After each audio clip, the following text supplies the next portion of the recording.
where we start to learn about queries. And I'm going to pull this up.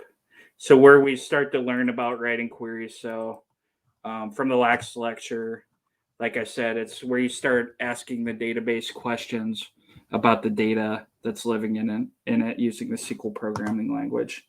So the lecture is pretty short tonight. It's just really getting you started with the SQL programming language itself, SQL queries, the clauses like we saw on Monday, like the select, the from, the where, group by clauses. Getting familiar with those and what those look like when you're working with data in the database.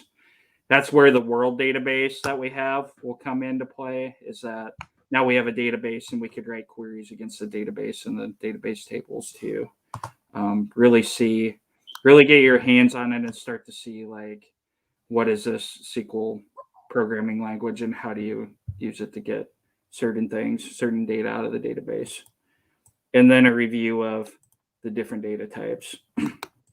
I think we might be able to cover the majority of this lecture over the next hour, but I have hour 2 as column functions and subqueries. So column functions are things like summing all the values over the column. So in this one, you'll see like summing the total population of Asia. You can easily do that with SQL. And there are other column functions that manipulate strings and dates and so forth. So really, it's going to be a good introduction into both how you query and ask for data out of the database, and then really how do you manipulate or how do you change like date values or string values. So string values would be like names. You could get like the first name. You could get somebody's first name or last name out of a string, or you could get the first 5 characters. We'll see functions that give you the ability to do that. And then hour 3 is where we'll just really start drilling and practicing here. So kind of like the 7:30 to 8:30 or possibly a little bit farther hour. We'll have a whole bunch of examples. We didn't get to talk about the class project the first class, but that's just fine. There's a lot going on in that first class with trying to get set up and just getting the basics. So we'll introduce the project today. Actually was able to get a database table installed so we can start doing a little bit of work on the project, some initial work on the project also. So I'll lay the framework for it, and then I'll give you a feel for the project and what we're trying to accomplish and get you started on it. All right, so I was going to run the banner here. So we are, class 2 is officially titled Writing Queries.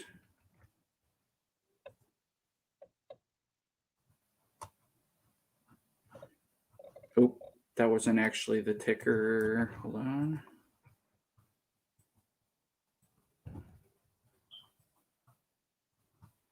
Getting used to the technology here. No worries. There we go. Magic. All right.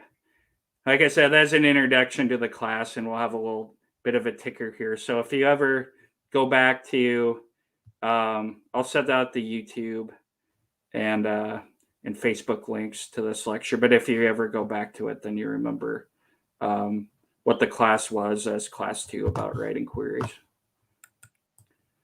So with that also said, Ronnie, I was also able to move everything over to Google Drive, all the notes and course content. So I will give you a link to that. Well, and this link, and I'll show you here. So this link will be the same for user feed, but we can chat here just for a second. Yeah, I'm familiar with the. Okay, that's okay. Back on track. I heard myself talking to myself there. All right. So this link right here, this will be always available. I've left this out here for all the previous students of the class. Let me paste this in chat.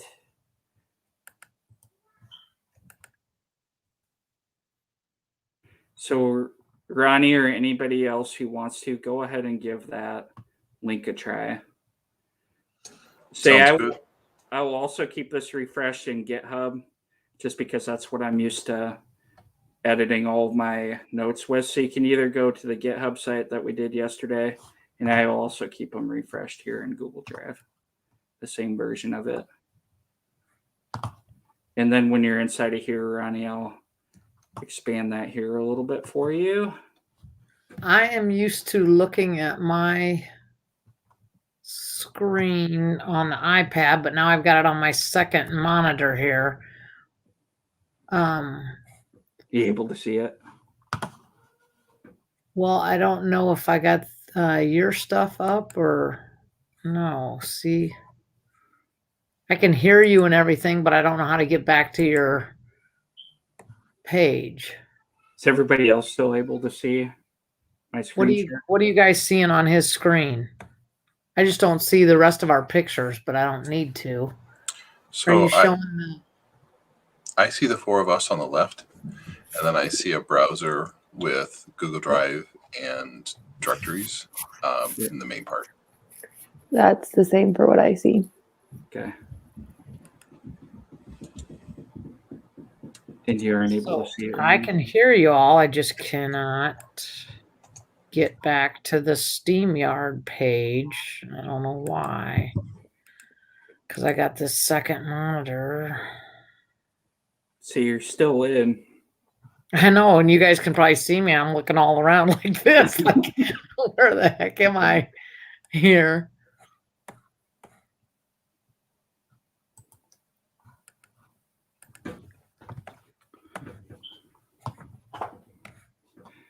But yeah, as Ronnie's finding that, I'll give... I found it. Okay. Awesome. I'll give everybody a quick rundown of what's in here. So you always have the syllabus down here at the bottom and instructions how to install Workbench and Data Science Academy handbooks, just some of the basic documents for the class. Quizzes, those will be practice quizzes. On Mondays, I have new versions of the quizzes that we'll take in Google Forms.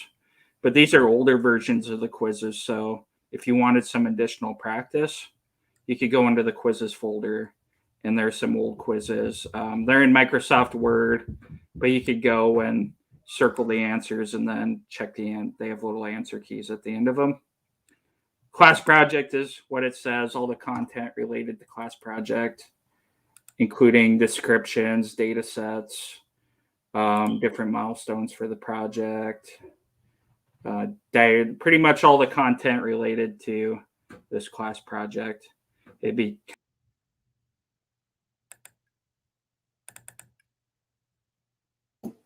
Did he just disappear on your guys' screen too? He did. Okay.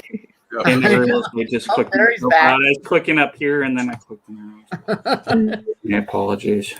No worries. All right. Still getting used to technology here. Here you go. Back to here. I was talking about the class project, pretty much the landing spot for all the class project content. And like I said just a minute ago, this link will always be available to you as a student at ODSA. This will always be here for you, and it is for previous classes also, so that they're able to come in and grab some of these materials. Under the lectures, though, you had the 2 data manipulation and management overview. Are there 2 PowerPoints, or is just a double copy that I'm seeing? I just want to make sure I've got the right PowerPoint open. Some of these must be copies. I must have overwrote them because I edited these 2 today. So I'll need to look to see what the difference is. Let's see. I could actually. Should we have the writing queries one up, or it's the data manipulation basics you want up? Writing queries. The second lecture, so I have the lecture numbers on the front of it, and this will be Yeah, this is the one I did today because I rearranged this first page. So I'm gonna go. I'll take a look at that at halftime here too. They might be the same versions, or this one might be an older version. I bet it's an older version actually, but I'll take a look at that. But anyway, in the lectures, it'll be lecture 2 here at the top, writing queries tonight, and this is a place where you can go get the rest of them. I actually haven't updated these since the other ones since the 19th, so these should all be the same versions of these, but I'll double check that. Examples, this is the place to go for the SQL code that we use in class.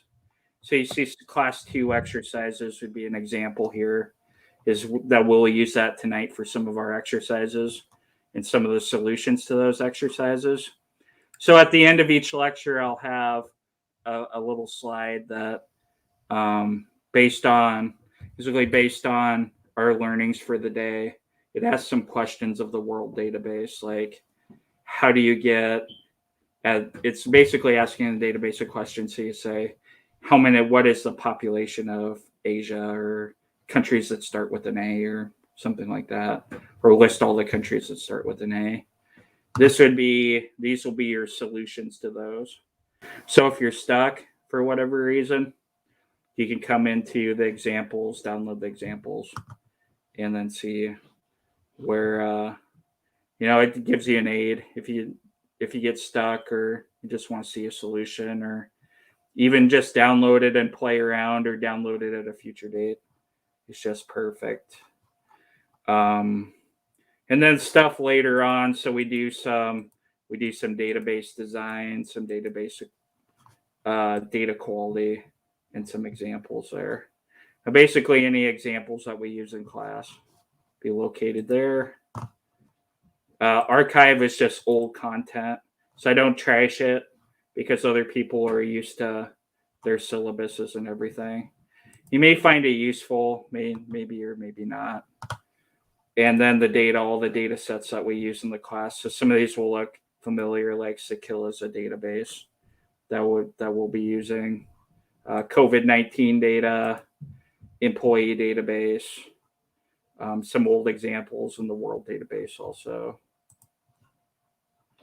And that's pretty much it. So like a landing spot for everything related, documents and examples and quizzes and everything related, lectures related to the class. You can always go here if you're lost and download whatever you need.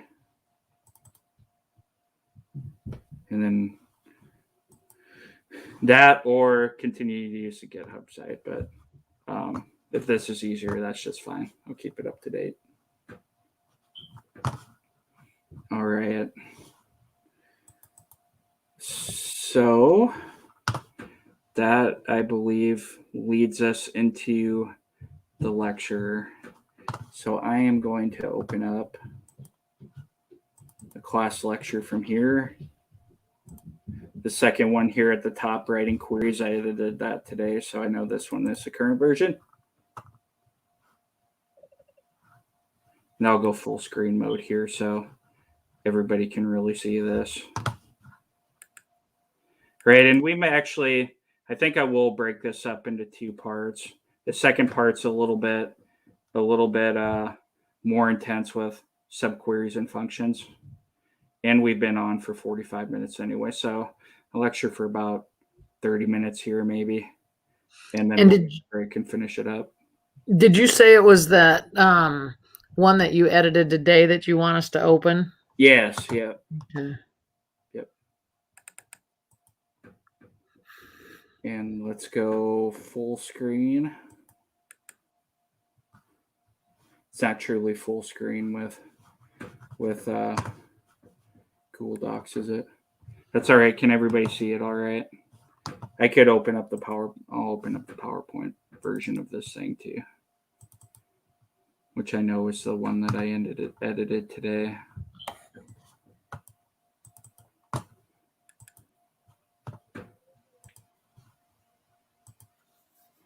All right, everybody can see it? Yep. Okay. So this lecture is all about writing queries. So the first lecture was just the framework of everything related to SQL. We covered a lot at a high level in that first lecture. We covered what is a database, what is SQL, what are tables, what are the different types of storage, what exactly is a relational database. So like you can think of a relational database as like those storage cans, the databases that have the tabular data in them that you can bring together or you can write queries against. So this lecture is really starting to take a deep dive into just one of the overview parts that we learned in the first lecture. And that's the way basically the rest of this will be through lecture 5 is we'll take a look at writing queries or extracting and storing data or cleaning data. So starting now through lecture 5 or 6 until about the final week where we get into database design is and storing and managing data is really where we start to take a deep dive here into the language. So fortunately, I think this lecture, it starts out a little bit, just with basic select queries. It really gives you a feel for it. And then the class will pick up in speed here a little bit, but pretty general introduction in this one. So like I was talking about, the class 1, I always like to review like where we've been, kind of like the journey that you're on here with SQL, where you've been and then where you're headed. So this one's where we've been, was talking about that. What's the need for data manipulation and management? It's really a great way to work, like really a way to not have to manually work with data. You can have it in a SQL database. You don't have to do it all in hand by Excel necessarily. You can write SQL statements using the SQL programming language in a relational database like MySQL, be able to get you all of that. And then we talked about database. What is SQL? That's the programming language that you use. What is a table? Some of the data types. And then what is a query? And then the type of things you using SQL queries, like how do you query data? How can you create or insert data into a table? We didn't cover that in detail. We just really overviewed it, but here in the next couple lectures, we'll start to dive deeper. All right. So from where we were to where we're going, so the objectives of this lecture are to practice the common SQL clauses.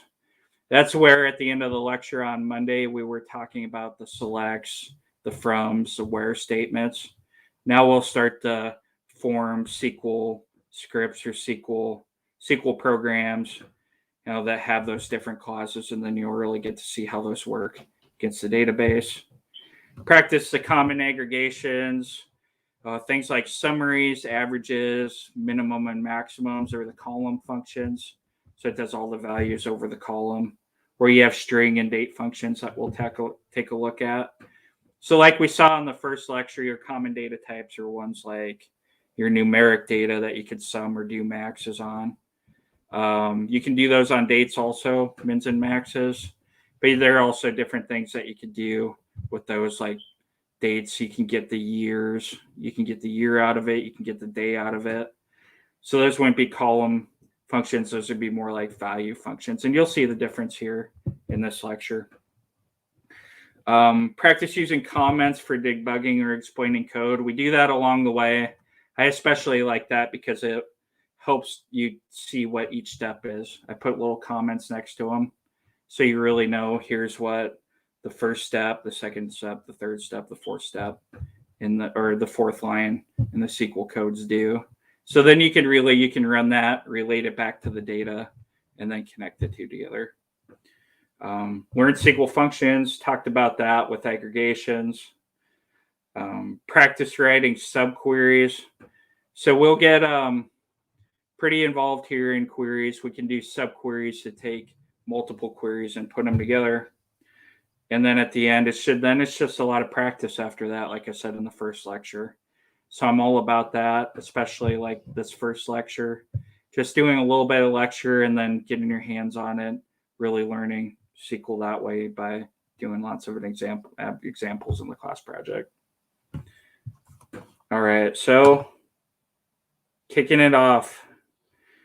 So here's an example of a query that contains all the clauses that we talked about. So in the first lecture, so you have your select, your from, your where, your order by, and your limit clause here to limit the number of rows you bring back. So anytime we have one of these here, you should be able to, if you have this open, if you have the PowerPoint, or if you're doing this out of Google Drive, if you have this open, you should be able to copy this and then get the same result that I've pasted here in the PowerPoint. And I gave this a try today just to make sure I said that and it worked okay. And you can paste that anywhere, and you should see something similar to this. I could give you a second to do that, but I'll explain as you do.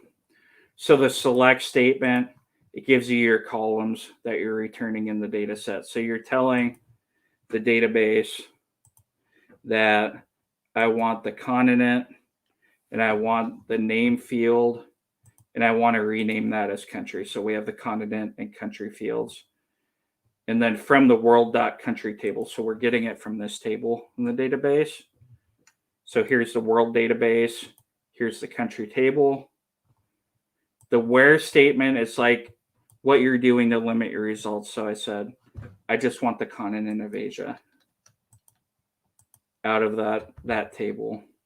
And then give me an order it by continent, which isn't really meaningful because all you have is Asia. But if you had multiple continents, you could do like in Asia, North America, South America, and so forth.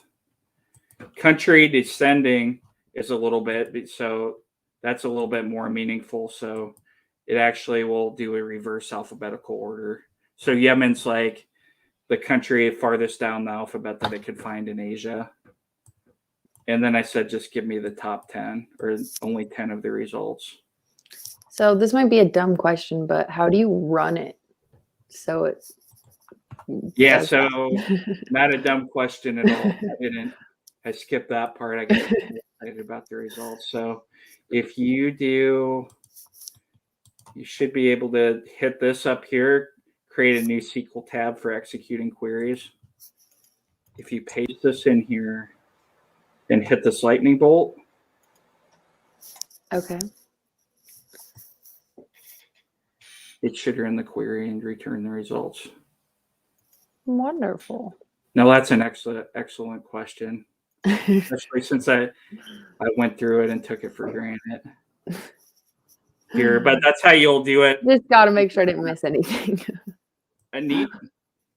Here's a neat trick here. So this other lightning bolt, you see with the cursor on it, you could just run part of this. So you just run part of the query. Let's see, execute the statement under the keyboard. Oh, I thought that's how that worked. I thought I could run just part of the query. That should work. Now something's going crazy. Usually that you could do that and run part of the query with that other one. But yeah, for this one, you can do the whole query by just hitting that lightning bolt there. I have to figure out why that isn't working, because usually that you could just select part of the query and hit that and it'd run. But anyway, that's how you run it. Is everybody good on how this worked and how to run the query, and you got the same results? Yes. Ronnie, thumbs up. Sweet. All right, there's like in programming, they talk about like the hello world, like you're like brand new to programming, and they give you like a simple example. That's probably a step above hello world, but it does get you started with it's kind of like the hello world for this class. It gets you started on a query that you can use and return data out of database or data that's stored in the table in a database. I like it, and I love that we can grab it right from the slides. So kudos. Yep. Nope. Now, Worked on that piece over time. Go ahead. when I did run it, I got the select continent error code. You have an error in your SQL syntax. Check the manual that corresponds to MySQL. Mind if I see yours, Ronnie? Yeah. You want Help me figure out how to just share your own. Ronnie, do you have a particular error code? 1064. I got that too. And I got that when I tried to put 2 dashes in front of the select star from world.city. And when I put a space between the second dash and the first S in select, it commented it out and I was able to run things. I'm not sure if that's what you're running into. this is a good opportunity to also figure out how to share a screen with you. Oh, I just have to do I have to do allow up here? True. Because, yeah. Select screen or window. I want MySQL, right?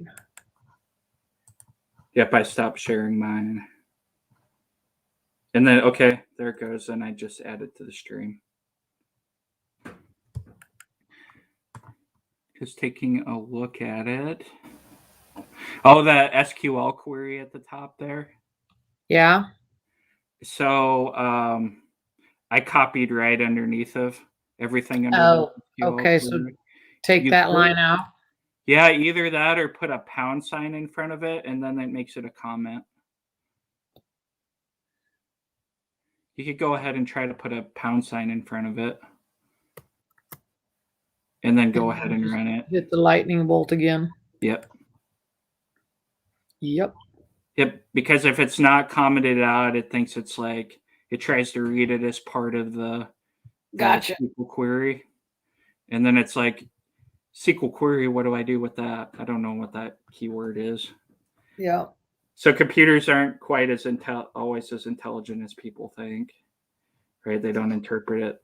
They see that and say, not part of my language. I don't know. It'd be like if you spoke a language and 2 different languages, right?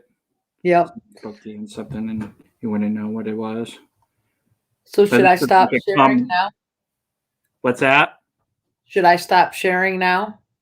Yeah. Yep. Okay. Go ahead. Good example though to get there on video. Mm-hmm. All right. I think we have that first slide down. The example of the world query. All right, and I will share my screen here again and go full screen. All right, get in the hang of this guy. All right, so as an example of the world query that get you started using SQL.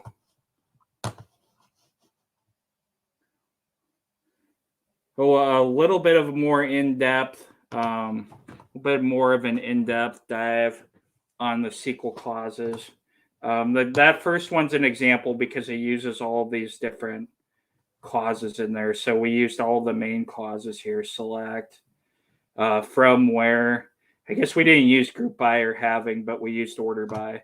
You'll see group by and having once we start to do the summary functions that I talked about, column functions, where you're grouping by a variable and basically compressing the data. And we'll see examples of that. There are more SQL clauses. So there are joins. This is when later on in the class where we start to bring 2 different tables together to form one return data set. So there are different ways you can join these 2 tables together.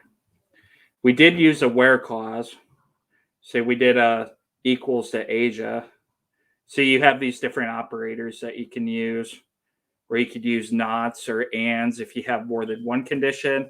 say you wanted, if the continent is Asia and the country is China, so you just return Asia and China results. Or you could do Asia or Africa if you wanted both results. Like's an interesting one. I use this a lot because sometimes you want to look at character strings, character data, and you want to try to find substrings on it, like Mr. or Mrs. or juniors within names. You could say where name is like junior, and it will return everything for you. Return all of those results. Between is if it's in between two values. So often, like, say, I want all children ages 8 to 10. So you do where age is between 8 and 10.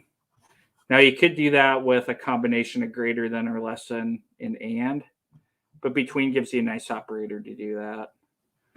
The in operator is if you wanted multiple countries, say you wanted Africa, Asia, and North America, you'd say where country is in, and you put it in parentheses, Africa, Asia, and North America. So it's in a set of values. And then select has its own little additional keywords I would say that you could add to it. You can do distinct to get just distinct records. So if you have duplicate records, you get the ones that are just purely. So if you had 2 John Smiths and you selected distinct, it would return 1 John Smith and eliminate all the duplicates. So just get you the distinct John Smiths or whatever countries you're looking for. As is kind of a keyword to rename your different columns. We renamed name as country in this one. And then case statements, we'll cover this in the next lecture or two, but you can use if-then logic, if-then else logic. So you could say if, gender is equal to M, then 1, you could recode them. If female, then 2. If other is equal to 3, else -1 end. So you can have if then else logic in it also. And then the aggregations we talk about, those are the aggregate functions where you would use with a group by, and we'll cover those shortly too. We'll cover those in more depth shortly within this lecture. So now just highlighting that same query that we covered. I put in red the different keywords and how they stand out. And as far as style is concerned, I will always work to capitalize these so they really stand out in the query. If I don't, feel free to shout and say, hey, that's not the standard that you said that we were going by, and I'll update the notes accordingly. But I'll always work to try to put these as capitals, the field names and table names as lower cases, so there's a little more readability, and then comments next to these. But specifically in here, just wanted to highlight how we use those SQL clauses now to put together a query to get our results. And then you can really start, you can almost envision, you can really build pretty complicated queries from using a whole bunch of different combinations of these. And we will do that. We'll do that just by a lot of practice, answering questions here in class and through a lot of examples. Use all of these at some point or another. All right. So SQL operators. So a little bit different than clauses. The purpose of these is to compare 2 values, usually in the where or select clauses of a SQL query. So with the select, it's usually with that case statement or the if then else logic, where you're trying to compare values. If you're saying if male is equal, or if gender is equal to M, then something else. That's where you're using an equals to operator for comparison. In a where statement, you often use greater than, less than, or equal to's, or ands, betweens, ins, likes, like we talked. Exists is kind of a unique one. I don't use that whole lot. Basically, if a value exists in a whole list of them, then it returns a true or false. But then the other ones, so they end up being true, false, or unknown values, which is how you return your results. And then you also have arithmetic. This is one that you usually use in your select clause. So you're selecting, say, maybe you're doing a margin calculation and you have total revenue minus expenses. So in one of your columns, you could say revenue minus expenses as net revenue or margin. And you can actually subtract the values in the two columns together. So you could add, subtract, multiply, or divide.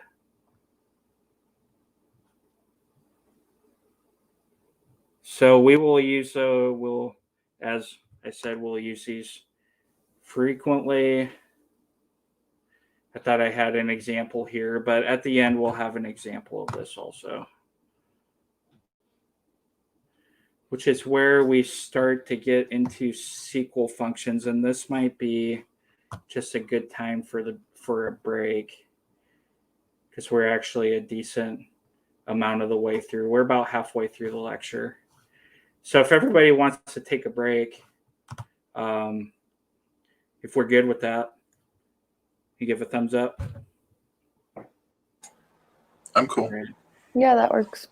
It's a pretty good stopping point, because then it gets a little more involved with these SQL functions and subqueries, and then they'll give us another break and lead us into exercises and class project. All right. When do you want us back in together? Let's do 15 minutes. Okay. So it's 6:42 now. Got it. So we'll do anytime there, 10 to 15 minutes once everybody's ready. So 6:55 or 7.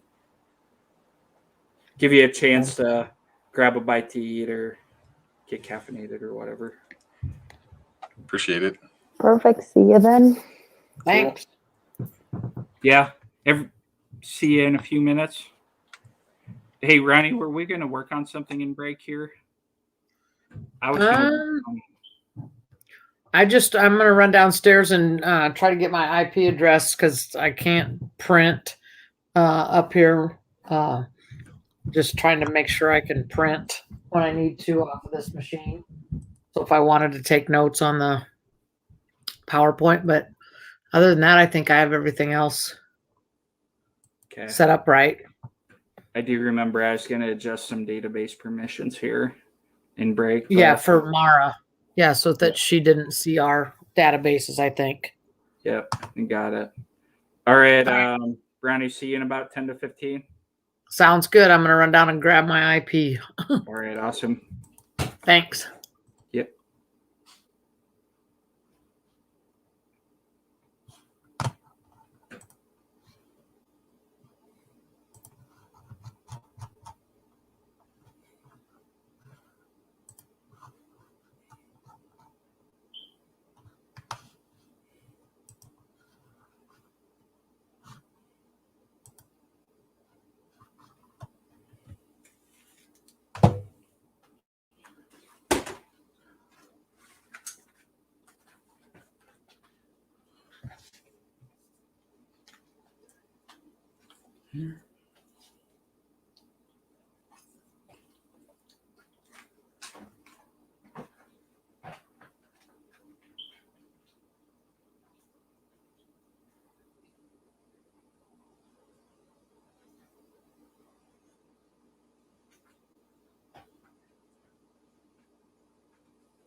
Test.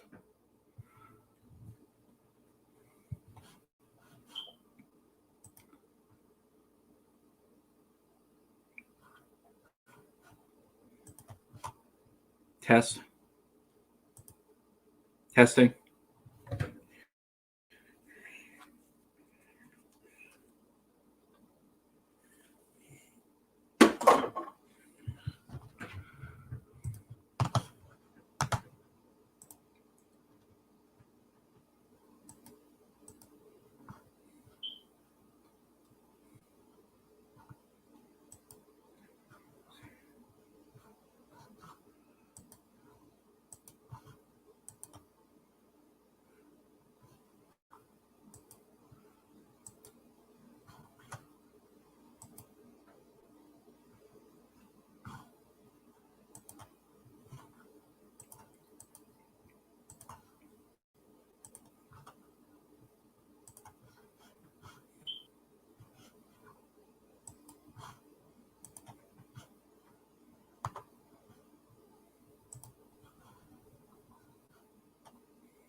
Hey, Ronnie. Hey, here's that book. Another book that I just got. Crypto Asset Investing in the Age of Autonomy. It's by Jake Ryan. Jake Ryan, I need to write that down. Say, that's the interesting thing is that it's supposed to be like a, they call the blockchain in these cryptos decentralized. So there's no like central authority. It's just communities of people getting together to create like these tools or these new things. So it's kind of, in that sense, it's kind of like a new age of autonomy. And that Crypto Kings, or King of Cryptos, that is, let me see who's that's written by. I got that book in my Audible I listened The first to. one is Jake Ryan was the author, and what's the title of it? Jake Ryan was the name of the Crypto Assets Investing in the Age of Autonomy. Okay. And then Kings of Crypto is the other one. And it's by Jeff John Roberts. And I listened to that on Audible. But he is a journalist who's followed the crypto, basically he's written about it for the last, since 2012, when it started. And so he's, got a chapter. I don't know if I did. Do I have the table of contents right here? Title details. Let's see. But basically, an expert story-driven account of how Coinbase won the cryptocurrency game and set itself up to lead the future of banking and blockchain-based trading. This is the story of the people who made Coinbase, per PitchBook, one of the most valuable startups in the U.S., including the stoic, preppy founder and CEO Brian Armstrong and the Bitcoin-obsessed former lumberjack Olaf Carson Wee, who turned their backs on the first generation of a wild-eyed Bitcoin prophets to build something more profound and practical. But he, basically covers the history and, the value of the dollar and all of that, and how it's been trying to be taken down by,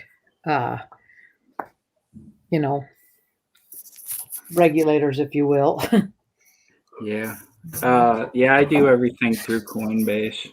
It kind of, I was explaining it to my professor, like, it's kind of like outside of Coinbase, it's like the Wild West. Like, you can like move around cryptocurrency or tokens or anything else there. But, and they're new similar things for NFTs too, like new centralized platforms. But Coinbase kind of like makes it like less of the Wild West. You could like manage everything there pretty easily and start putting money in, and that's where I borrowed my money from, using my Bitcoin is out of Coinbase.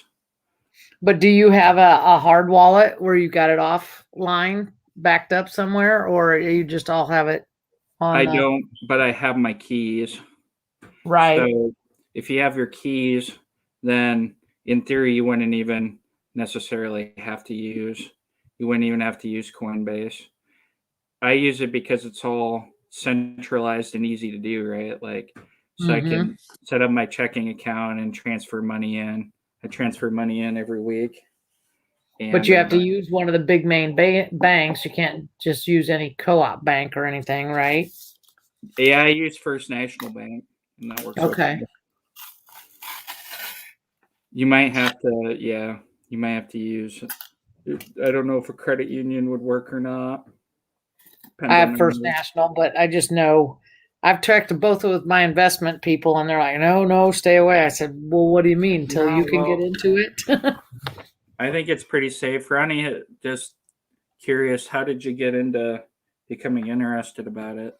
Really, because my son and my students, like I said, I got students that are, when the base person can get into it, and his he was next to a high school dropout, but I've had a lot of, I've taught programming in high school as well as, now I'm an administrator, but when kids are disengaged in high school, it's because they're more engaged in things beyond what they already know. And sometimes high school is repetitive, Yeah. And so I've got a couple of different students. They're in their 30s now, but they are, and my son is 20, 21, and I've been investing since I was, obviously in baseball cards, but it's not something I'm ready to jump into, because I've done well in the market. But Yeah. a 21-year-old, if I can get him, hey, just get yourself $150 DoorDash if you need, but put it in here and see what happens, but if he Mhm. pays himself now, he can save $150 a month, just, and that's just Mhm. basic putting things away. But he's more into the technology behind it. I mean, he studied That's quantum nice. physics, a junior in high school. And so once that quantum physics and the quantum computing, I think there's going to be major breakthroughs. I'm impressed with what my daughters are learning in school. Like, I wish I had some of those opportunities. I came from rural school, All right. Yep. and Mhm. I'm like, man, they're learning this stuff, and it feels like they're a step ahead. And I kind of felt like that when I went to college. It's like some of the kids from, like Lincoln Public Schools or some Omaha or Millard, they were just like 2 steps ahead of me. Mhm. A little bit. Like, life is long and you have time to catch up and everything, but you're learning like quantum physics. You could go into quantum computing or Mhm. breeze through physics or have a head start on physics classes and everything. Even my daughters are in fourth and eighth grade. At, Mhm. they're in private at St. Cecilia, but they just Mhm. put in a science curriculum this year, and it's like the stuff that you learn in like introductory like college physics class. Right. Mhm. And But really like, the I keep working hard and like say you're going to be well ahead. well, and if you just have like taken these opportunities to learn classes on your own, or I mean, Yeah, my kids just they learn from YouTube. I mean, to think yeah, I could learning. keep engaged, Yeah, even in school. with the degree here at Creighton, it's just learning's just a completely different ball game than it was like 20 years ago Mhm. when I started college, where you had to Right. attend it online, right? Mhm. But now you could pick up these things through like Coursera, recorded Coursera courses, or you Mhm. know, books are still. I still read books, but like the interactive content, or it's all like at your fingertips. Mhm. I Mhm. think this type of class is still. I think classroom learning's really good. Yeah. Still for like when you're learning something for the first time and you can ask questions and it's interactive. Well, and just the networking capability, that's the piece that you don't just get one on one, and so there's still that social, you know, bouncing Yeah. ideas off each other, those kind of things, asking questions that you wouldn't necessarily ask yourself, but somebody else in the class is asking it, and you learn from it. Yeah, and then a lot of the things I'd learn now as a skill set, I kind of already have like a foundation for it, like technical or mathematical or just Mm-hmm. business or whatever. And I can easily pick that stuff up and just read it and get it. But if you're learning something for the first time, it's a little bit more of a process.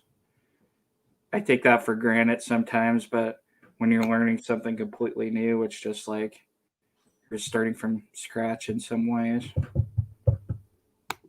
I believe education is something, if you do it right, it just continues to build on itself. Yep, and just make sure it's just like with this crypto, it's eventually accessible to all, and not just the wealthy and the ones that are educated and powerful. Or we're not ever narrowing the gap. Yeah. No, And there's a lot of promise in this. So the decentralization is the kind of, instead of like just some centralized organizations who control most of the resources and power, it's supposed to be like a more democratic, uh, mm-hmm. kind of a smoothing out. So it's going to be, I told my professor, it's going to be really interesting to see how institutions change or what, uh, what takes place. Mm-hmm. Like, my theory is that people kind of, you trust like your bank, you trust hospitals and stuff like that. So it's not going to be like decentralized entirely all the way soon, but there's certain things you could see possibly, like banking. Right. And I could just be want that to way. know, that's why I've kind of looked for some hard copy reading material too. And not that you don't know, but just, who puts stuff out there on the internet to try to get you to buy, or to, kind of like GameStop model, if it's all, or Tesla, it's all the hot things. So everybody gets, is it just a ploy, or is it reality? Or so just understanding the history of it and the evolution of it, and know not to get down a sink or trap, Yeah. by false No, misinformation. Yeah, no, I think that's really cool that you're reading about that and learning. Say a lot of, I think sometimes you get of a certain mindset, a certain, not saying that you're old by any means, Right. Nope. but like a certain mindset and a certain age where you're like, oh, I don't have to, like, Nope. I already know what I know, and like I was successful in the stock market, so it doesn't like hold But the anything. tools of retirement change, and if you don't keep up on them, you're going to be bit by the rules and the laws and the taxation, or So I just look Yeah, at it as a continual learning. my dad recently had an estate planner that I was talking to, and he said crypto's not in the portfolio quite yet, but it could be, in the sense is that if it's money that like you don't necessarily have to have. It's not like I'm putting money in Bitcoin like that it's gonna like ruin my girl's future, right? It's not like they aren't gonna be able to go to college anyway. But those that didn't get into the Berkshire Hathaway, 50 years ago, and now have the baby bees because they, got swayed one way or the other. But I just think that my investment guy, or neutral guy, said the same thing, but yet he's going out to Wyoming to see this server, or this farm of servers that's, cooled by XYZ water cooled. And I'm thinking, yeah, it's the quantum computing that they're trying to, get together so that they can get this whole new level of, No, institutions are starting to do it too, right? They're realizing more and more that Bitcoin and these decentralized networks are becoming more of a thing, right? Mm-hmm. So they're becoming aware of it too. And like the ETF, Bitcoin ETF just came out and everything, the stock market. So like people eventually it raises to a level where you almost have to, somebody has to start paying attention to it a little bit. Well, when they start making you pay taxes on it, it's, kind of like buying and selling on Amazon. Everything, you got to pay your taxes. Then, people are paying attention. Yeah. Yeah. With, I don't even know what that's going to look like for me for Coinbase. I know. With my trades. They ask it on the tax document now. So that's part of the reason I'm just letting my son, like, here, you dabble in it. Here's what I'm recommending. Let's talk about it. And, if he can make money, that'll be fine. Yeah. He's not in the tax bracket I'm in right now.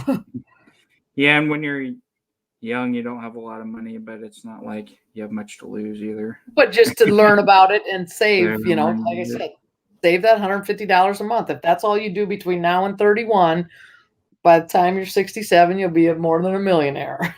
If you just save $150 for the first 10 years of your, 21 to 31. Yeah. Mm-hmm. Yep, we're getting there. We're getting there with my daughter going to college. She'll be there. When she's an 8th grader. That's coming up real fast in 4 years. I got one, a senior at Lincoln, and a sophomore going into junior started at Creighton, but he was in quantum physics, but he's a power lifter, so he's out at Midlands now because he just didn't want to be in the lab the whole time. Quantum physics, and through the pandemic. Yeah. I gotcha. Yeah, I was just talking and waiting for Michael. Is he back? I don't see the picture, so I just see the... Michael, you're kind of like at the bottom of the screen. I didn't see your head was. your head was a little like. You guys were chatting, so I figured I'd just put the earpiece in and let you guys go. And sorry, didn't I realize you were wanted to waiting hear for you me. chatting. my thing, I've been curious about the cryptos. I wish I would have bought them when I first heard about them because they were like $9 a piece. But my big thing right now is business development companies, so BDCs and REITs because of the dividends that they pay. And the one that I've been tickled with, and I think we talked about this before, Ronnie, is SSSS, Suru Capital. They've paid, what was it, $4.75 so far in dividends this year since I've owned them. And the stock trades for like $13.50, I think, as of today. So just roughly, that's like 33%, more than 33% just this year in dividend returned. So Even, that's the one I've been kind of tickled with. yeah. Just as good as crypto, or even safer. And paying safer if they're paying dividends. Yeah, and they're not super consistent, so that's why I don't know at what point to stop doing it. But yeah, I've been very pleased, and they have very predictable swings in their price, so you can kind of load up before it starts swinging up. But I don't want to chew up all of our time, but happy to talk about it when you want. Yeah, no problem. No, it's good to chat and take a quick break here in the middle of class. So now we'll probably just go through the rest of the class here with the remaining lecture and exercise and class project and make it a working session. But no, that's part of the nice part, like Ronnie is saying, being in class is that, you get to chat and learn interactively, whether it's this topic or another one in between breaks or anything. It's kind of what makes it enjoyable anyway. All right. Let's fire this back up. So we were at SQL operators, and we put together a basic query or common SQL clauses. SQL operators as far as arithmetic, comparison, or logical. And now we are talking about SQL functions. All right. So your SQL functions, think of these as operations you can perform on the data. And some of these are aggregate functions versus value functions. I'd say the majority of the rest of these are value functions, and this is an aggregate function. Like I said, the difference between an aggregate function and a value function is that an aggregate value really like compresses like a column's worth of values. So if you think of things like taking the average of a column, or counting the number of rows in a column, or counting the occurrence of a certain variable like m's for male, where male is equal to f, counting that, saying sums, mins or maxes, summing a column, that's really common in SQL, min or max. So what's the minimum value? What's the maximum value out of all the values in that column? And I forgot, I'll look up what in-string is. I can't think of what it is off the top of my head. But I think I believe that it's a count. And I left a tutorial down here, a count of instances of a string within a column. So I believe it returns a count, but I'll double check that. All right. So the rest are your value functions. So you can think of these as functions that go one value at a time, and it changes the value of that within a database table. So we have things like concat. So that would actually, if you're familiar with Excel at all, you can concatenate two different values. So you could do two different columns like a string. You could use the concat function and then combine them into one column. Then you have length. So you could use the length to see how long the characters are. that could be useful in, if you're profiling data, seeing like what your longest text strings are, who has the longest first names or longest last names. Or you could even use it in a where clause. So you could say, I want all states with less than 5 letters at length of 5. So all the states that have 5 or less letters in the name. And I can only think of a handful off top, but there are a couple. Left would be on a string function or on a string column, a character column. If you can define how many characters you want from the left. So if I were to do a string 4 on this variable, on this value string, it would return stri. So I get the first 4. That could be really valuable if you're just looking for like characters that start with some certain combination. And that could be like, you could be like some type of code within a column, most likely. Or maybe you're just looking for states that start with MI. So it'd be left state, and then the left 2. So you give it 2 parameters there. You can use replace, so you can replace certain characters. Maybe valuable if you have like hyphens and you want to replace it with a space. You can do substrings. So that's where you would do 3 parameters instead of left. You would say, I have a certain variable string. I want to get RIN out of that. So I would start on the 3rd character and then get 3 characters after that, or those 3 characters, 1, 2, 3. And we'll put these into practice too, so you can see them. But I'm just describing how these work here as I go. Trim takes the lead. Will take the leading and trailing blanks off of a character. That can be useful if, there's just for some reason a couple of blanks left after a name, and you're trying to compare 2 values with a different name. It can be useful to do that in case there are any hidden spaces on the beginning or end of a character. And then format, so you can format strings in different ways. So particularly valuable when you have a string as a date as a string, and you want to do different date formats. All right. So control flow functions, we have case functions, if or if nulls. The case is, like I said, it's like a multiple if then else. And if or if null, these are functions. So this checks if a column meets a certain value, then return true, or else then return the value, else do not return a value.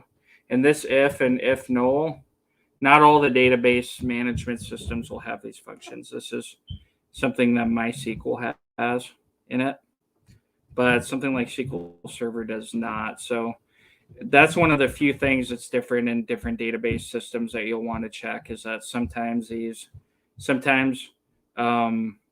like MySQL will have different column functions, or they'll just call them different things in between databases. So always a Google search away from, you could say, like in SQL Server, is there an if null?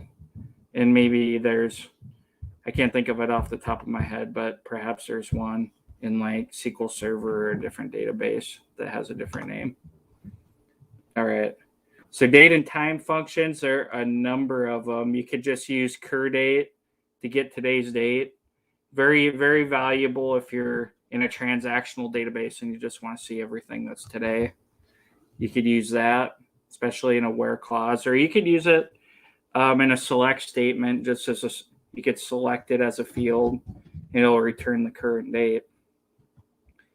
Date difference, so you could take the difference between 2 date fields.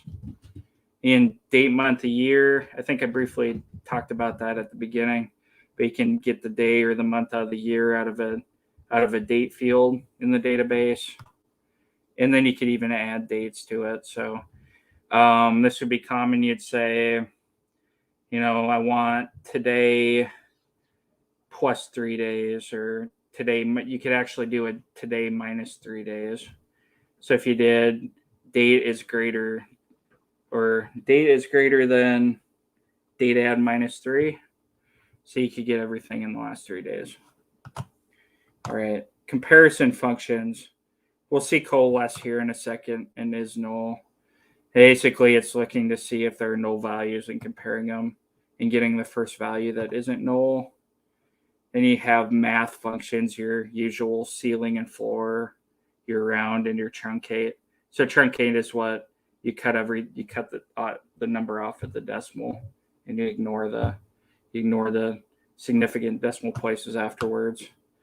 And maybe one of the most used is data types. So this cast function, you can convert one data type to another. So oftentimes in a database, numbers could be stored as characters or a string, or vice versa.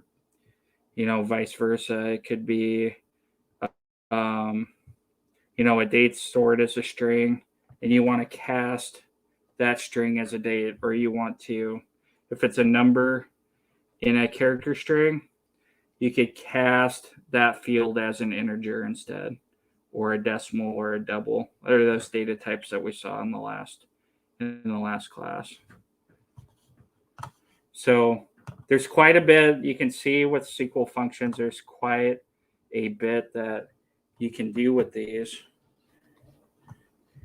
And I briefly do that here, but this is also a really good time to bring up a website where you can kind of see all of these in action.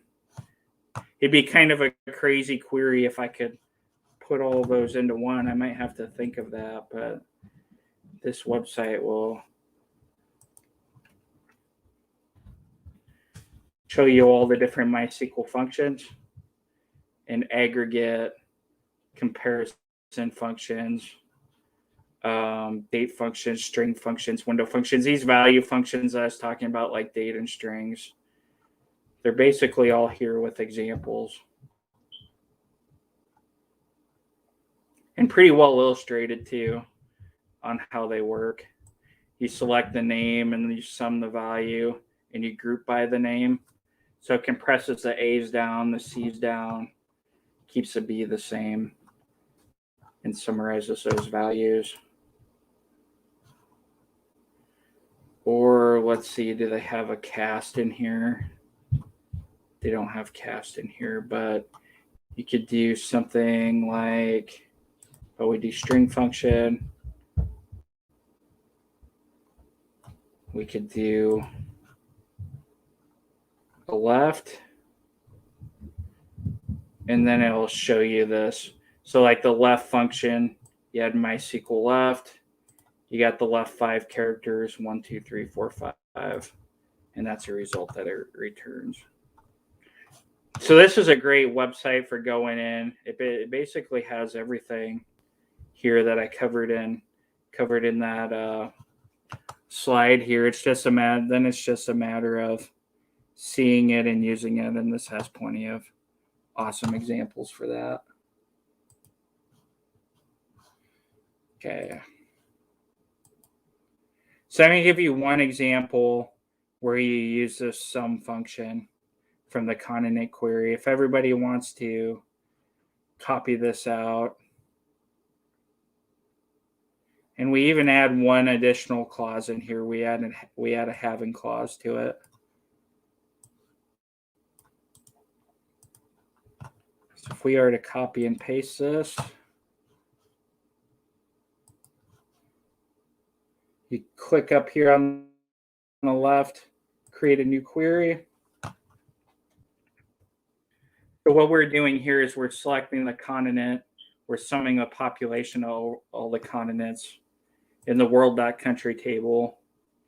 We're going to group by continent. So anytime you have a summary function, you need some field to group on or compress on, at least one grouping field. Order by continent. So we'll do that by descending. So that will be from Z to A.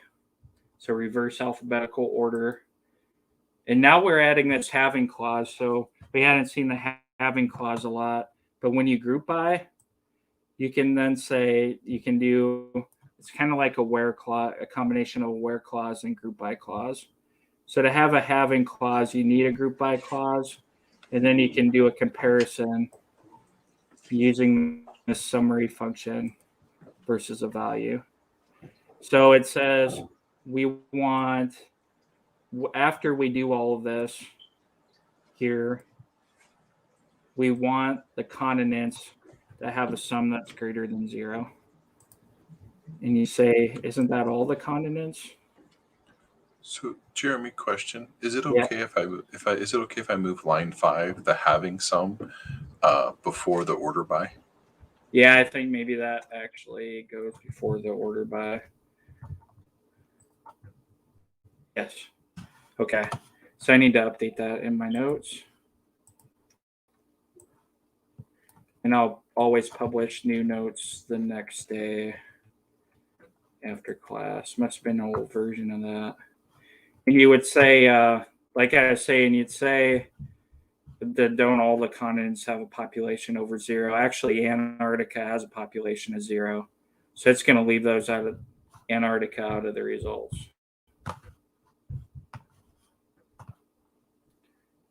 So like Michael said, you actually need to have the order by as the last one instead of the having. Because it Is makes that sense. period Yeah, after AGG gonna cause issues? after AGG. No, because it's after a comment. Oh, gotcha. Yeah, so once you put the pound sign on there, anything on that same line that comes after the pound sign is a comment. And that tells SQL, it's like the SQL language that says ignore everything after the pound sign. Don't treat it as a command that is trained to interpret.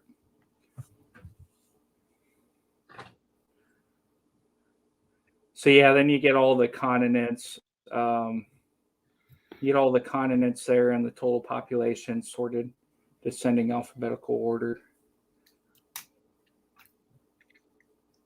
Oceania, that must be Australia. There aren't 30 million people in Australia though. What continent is Oceania?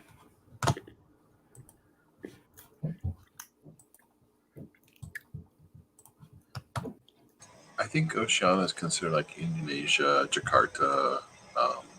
Yeah, That's my guess.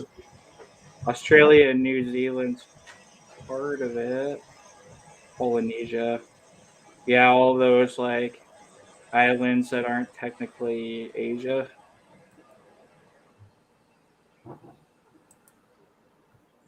I'll have to ask my girls if they know, if they learned that one. But Guam, they learned that one in school. One of them, I think the fourth, maybe Lillian was doing that in 3rd grade, but one of them is recently doing that, and they're doing all the states and state capitals now. Micronesia, yeah, so it'd be like the sum of all of those Asia Pacific island countries. It's interesting. Continent of Oceania. Yeah, this is a pretty comprehensive database. But anyway, questions how summary functions or the aggregate functions work. And then in these examples, we're going to have a couple of value functions here too. So this will be coming up. All right. So last part this lecture for tonight are subqueries. So what we've seen so far is like a single query where you're directly saying, here are the columns I want, here's the table, here's the where clause. Within SQL, you can actually put queries within queries. So like a case of that would be like in the where clause is that you could say select from a certain table where select from a certain table. And this will return, this one can say it's a single value, a single row, column, or table. So let me give you an example of this in a where clause. Say, say you want a bunch of different, you want the total price. So you say sum of the total sales from the sales table where you would select products from a different table that have a certain quality. Say you want products from the product table where the price is less than $5.99. So what that would do is that it would limit the where clause to all of the products that are less than $5.99, and it would use that as a condition for your total sales. So it really start to introduce you to how you can put queries within queries. And you can also take this query and you can put it in the select clause. And it's evaluated from the inside out. So you have a subquery on the inside. You evaluate this one first. So say I have all the products that are less than $5.99. That's a subquery. You use that to limit the outside query. And the same, you can do the same in a select clause too. You could take this and you could list all of the products in a select clause too. So, yeah, so this one's a little, so you can see here where SQL can get a little more complex as far as conceptually, but I think it's a good illustration of you can put together pretty complicated queries, and then you could actually stack queries within each other. So let me show you how this works. So here's a kind of like a highlighted example. So if you do a subquery, this is what I was talking about. So this would be selecting the states and the number of friends on Facebook. So you have this outer query, you have a state and the sum of friends, and they're doing this in the from statement. So they're doing a subquery, and consider this like a table that they're bringing back, and then they're grouping by state. So think of this Facebook is the whole Facebook table. So what they're doing with the subquery is that they're eliminating it. They're actually, let's see, select states, number of friends from Facebook. All right. So they are doing that's not the subquery. So select state, number of friends from Facebook. So I think this should actually have from where state is equal to CA or state is equal to FL. So it would select just this subsection. And then your final table would be this result, the sum of the number of friends. So it's summing these by state. And then this is resulting in your final table from the outside of the query. So it goes on the inside. And then it groups them by state on the outside. And there are lots of examples here in this source.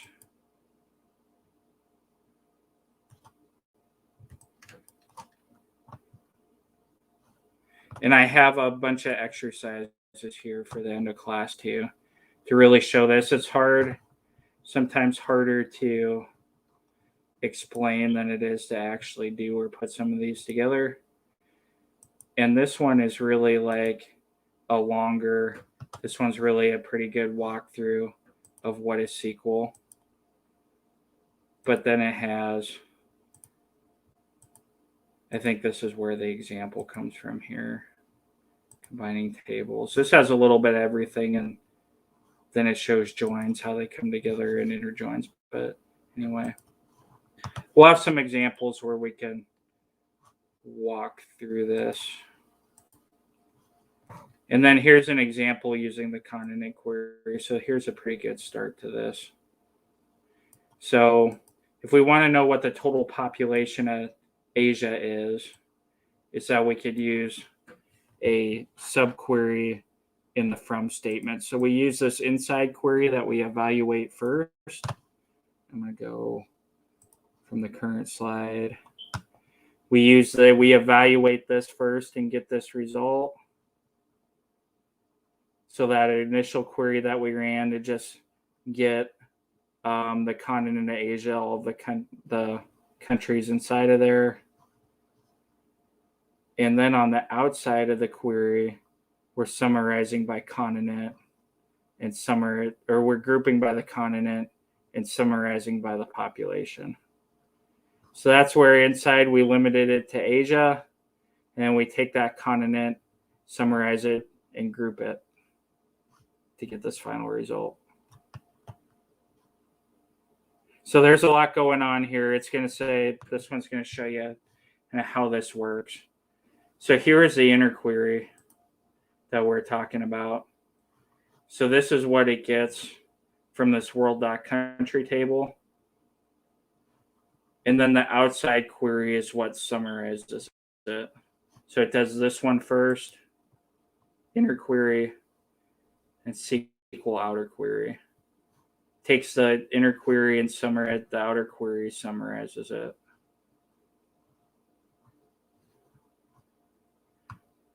So I'm sure that there are questions about this. Does anybody have any? Sometimes I wonder if if I'm doing like a kind of soft introduction, and then I hit everybody with subqueries. Michael's kind of laughing about it. No, what I think is cool. Well, I keep seeing that picture of the Geico commercial, and I always like that one. The other thing is that I love how early on you had examples that could be cut and paste. I love that interactivity too. Yep. And I'm gonna actually, this might be a good opportunity to we're coming on the exercises on next. That this Geico commercial starting to date me here a little bit. It's like one of my favorite, where the bros are lifting here and they're making herself stronger through the exercises. My daughter would be like, "Dad, that's like so 2017 of you to keep that in there." But I don't like throwing these in here. It makes you stronger. You're making yourself stronger at SQL by doing these things. So we're coming up here on the exercises. So let's go ahead and do that. I wish I would have pasted the video in here. That'd be great too. So I'm going to show you a couple of things. There's some more practice here on subqueries. So it would be in the examples folder. I can bring this up over here. Subqueries. If we go to examples, there's a subqueries.sql. And there's an employee database. And these subqueries, they'll give you all the different subqueries that I was talking about. And this last one is just really a crazy one. If you can follow that, I think that you've largely mastered what subqueries is all about. But you could copy and paste that in your browser or download it and open it. You could download it to your computer and then open SQL script and put that SQL script. But today I put in a database. Could everybody hit the refresh button on their schema and make sure that they have the employee database?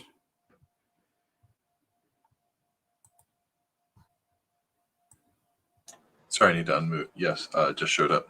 Yeah, so it should have departments, department employees, managers, employees, salaries, and titles. So this SQL file uses this employees database with these subqueries. So we didn't So, have like- to copy and paste that whole thing, right? We just had to refresh to get to the employee. Yep. So if you refresh the schemas, Ronnie, do you see the Mhm. employees database? Yep. No, I do. Okay. I just want to make sure what you copied in there. I didn't need to be following that. Oh, and this one? Yeah. Oh, you do. This is a file that has the example of the subqueries.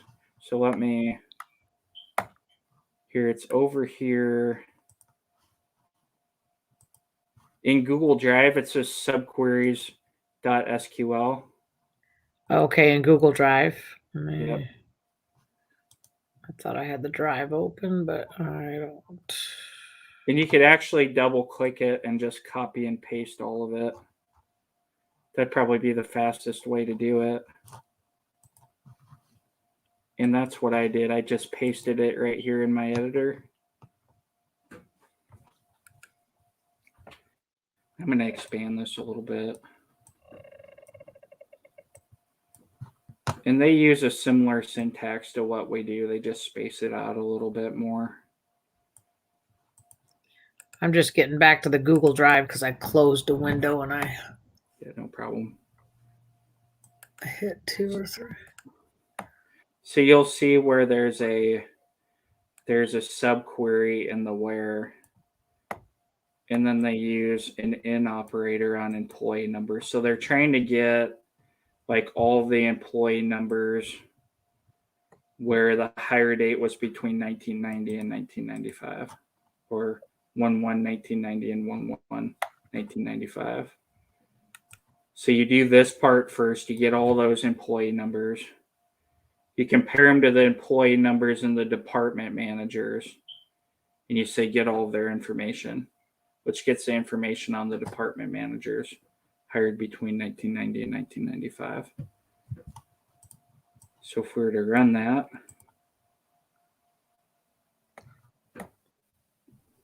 there'd be 2 of them.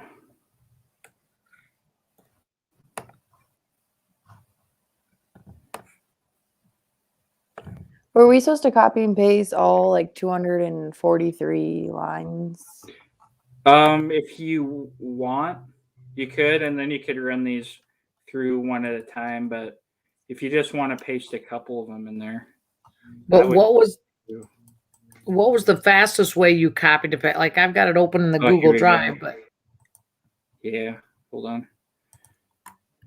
Subqueries. I just did Control A, Control A. like in all, and then I hit Control C to copy.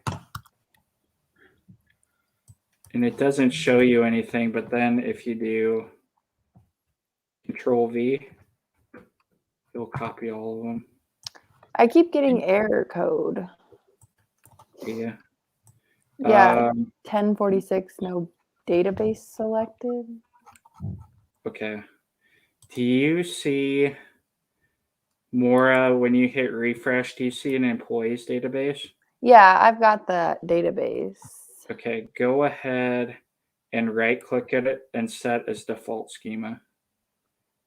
So this kind of, when you right click on it, it'll set it as the default schema. Mine I must have been able to run it for some reason. I was able to run it on mine. I got the employee ID, the department code, and the manager ID. Yep. Right? Yep.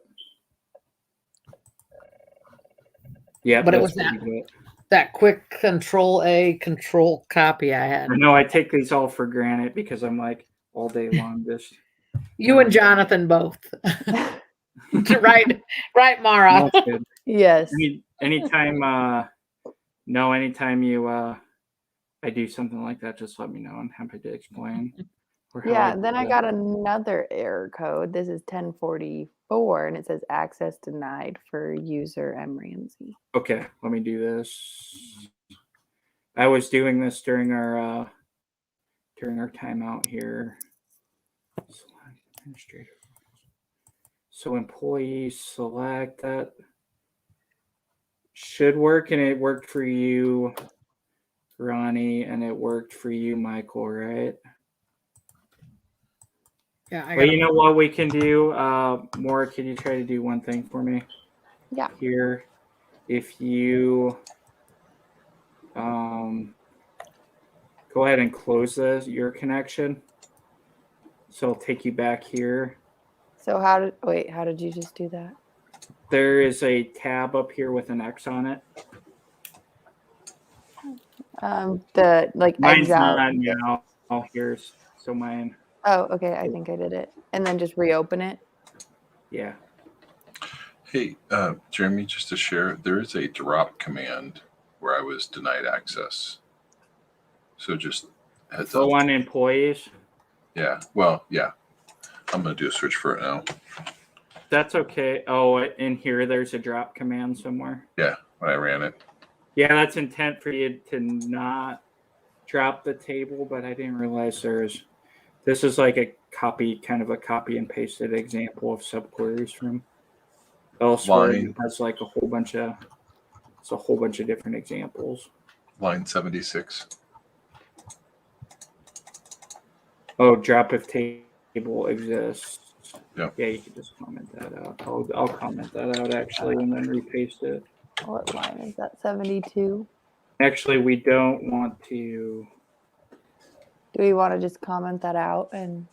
Actually, you could just copy everything to line 69. That'll give you pretty good. Here, that'll give you pretty good examples of subqueries, like pretty easy to follow along. That have them in the select and where and from clauses and everything. So let me do this. So the 2 dashes, does that also make something a comment? It does. It does. Sorry. So a Let's do a couple of space. different ways. Oh, Michael, go ahead. No, I'm sorry, Jeremy, go ahead. There are a couple of different ways you can do comments here. So you can do a pound or 2 double dashes for comments. I'm actually used to doing the double dashes, and you can do those in Python. The 2 double dashes. And the dash and the asterisk, you'll notice that there's a closing one here. That'll give you a multi-line comment. That's really useful if you're like typing up just like a short summary, and then someday you have to go back and look at the code, and it can really like help you know what you're doing. And then I ran it. I just pasted up to line 69, and it seemed to work just fine. It worked. Mhm. Yay! It worked. Like, yeah, it worked. Yeah, you might just had to have logged out and logged back in after I granted you that access. The access I granted you, I took away and then re-granted. Okay. Yeah, let's see, down to line 69.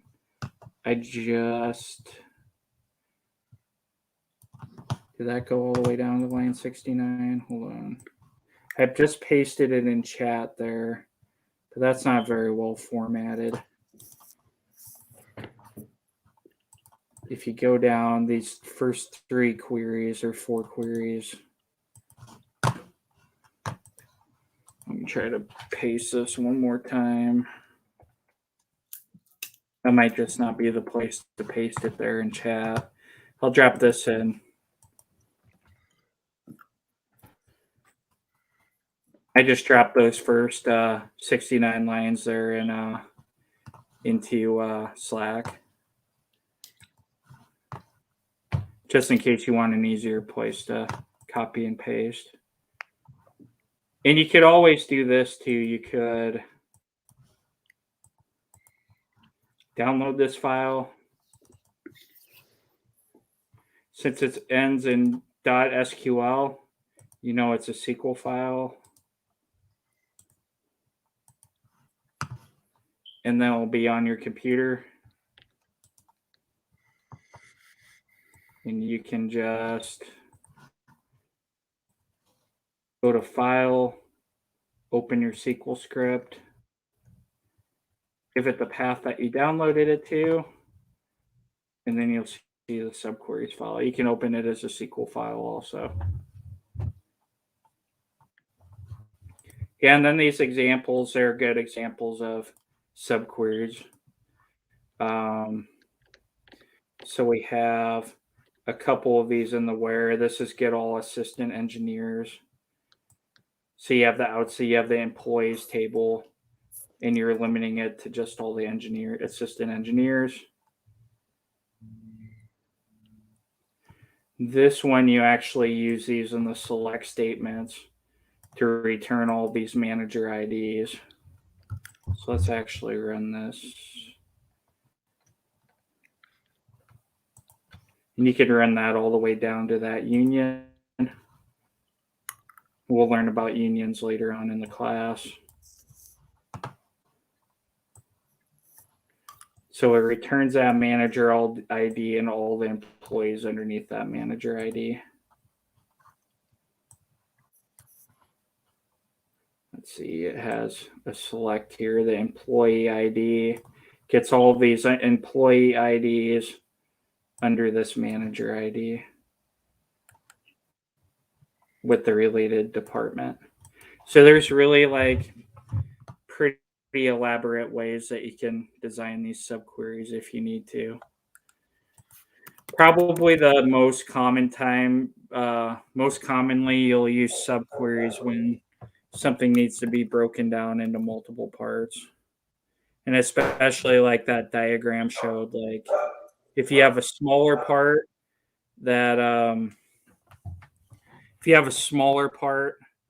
of it within a bigger part of the query, if you just need like a chunk of data like a table, and then you use it in the bigger query, that's one of the most common cases for doing that, or limiting it to just certain employee numbers is another one in the where statement.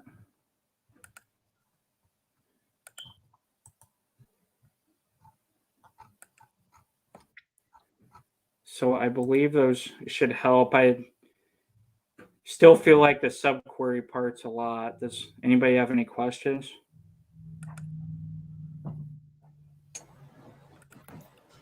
I think I'm okay.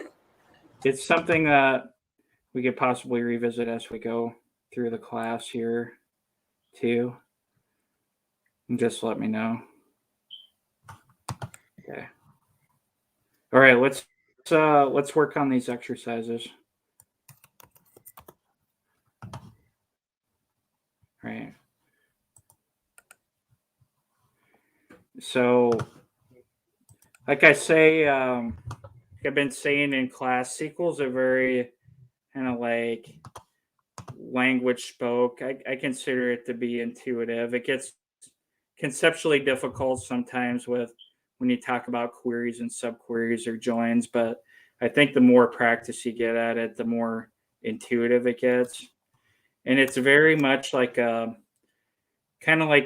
almost like you're trying to tell. I always think of a query, it's almost like you're trying to take like the English translation of something that you're doing, and then you're just converting it over to single SQL language and like those different clauses and telling it what columns you want, what tables and everything. So when these exercises are in the class projects, you'll often see me state these things as like in world.city, what are the names and country codes of all the countries in the database, sorted alphabetically by code. So like this is where it becomes like a more business practical, because somebody will often come to you as like, could I have all the patients? Hey, we'll take an oral surgery example. Could you get all of the patients where we owe a credit balance to? So they've paid too much and we owe them back some money or something like that. and who are at a certain location. So it's very like spoken word. It like leads itself directly to like a SQL query to be able to pull that information. So that's what I'm trying to do with these exercises is things like return the names of all cities that are in the United States that are in that table. That's an interesting one. That's where you'll use a where clause. And I've given kind of keywords on these. So world.city, that will be the tables. Find the total population. So you would use a sum with the total population. You can see what they have in Nebraska, where the official, all the countries where the official language is English, and average life expectancy in a variety of ways. So this one leaves you more creative. So that's where on the last one, you could say, well, what can I really do with the data? How can I compare these countries by average life expectancy? So, and to help get you started on these,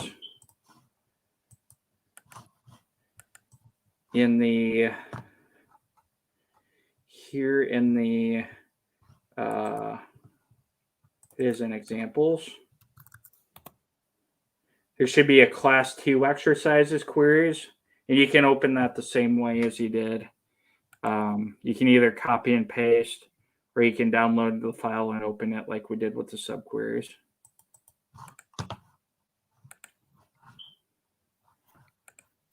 Say, anybody have enough of this banner yet? I just know that I've been running it for like the last hour.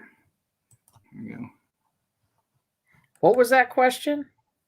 Oh, the last one. Has anybody had enough of that banner saying that you can get a hold of me by email? Oh, yeah.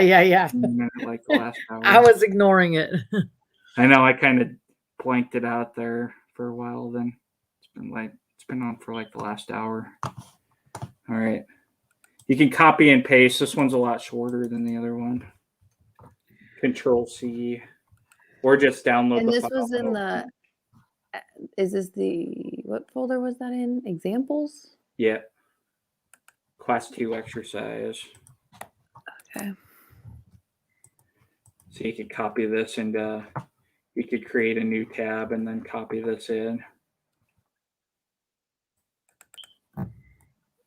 And then I've wrote queries too. I've wrote queries that answer these questions. And then just copy and paste it in. Okay. Yep. Where has Control A been in my shortcuts? I've never been a big shortcut, but I was like, that is like my aha for the night. I know if you take nothing else from the SQL class, you learn Control A. Not that I haven't taken more, but I'm just saying, wow, where have I been? There's so Control much. A and Control Z. Those are good ones. Yeah, there's so much when you're doing code, copying and pasting from one place or another, reusing it, or even finding it off the internet or something. Copying and pasting, or copying and pasting a series of numbers in Excel or something. After a while, that's why I forgot when you asked me earlier, Ronnie, how I copied it. I said Right. almost just do that by second nature now without even, I don't even think about it. Because you've done it literally. I've done it literally like thousands of times. Right, exactly.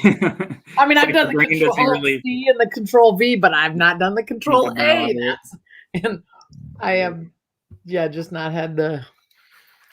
I do a select all and go into the drop down, which Control Y is a good one too to redo. Redo and undo the Control Z. Oh, gotcha. I just arrow back and arrow forward.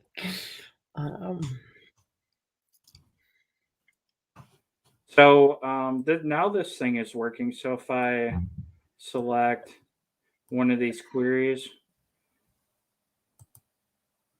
I can run a single execute. It must be because I didn't have the semicolon in it before. But you see now what I can do. I can highlight just one of these queries And instead of running all of them, now I could run the lightning bolt with the cursor on it. And then just get that result. I actually use a subquery here. I use a subquery in the from. It's kind of a silly one a little bit because I didn't really have to design it this way, but it illustrates how you could use this in a subquery. And basically, this becomes like a table. The subquery becomes a table, and then you take the result from the table. So it just in this database, it just has Omaha and Lincoln in it.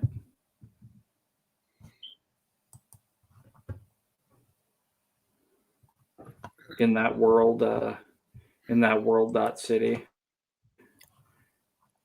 It lists Omaha and Lincoln.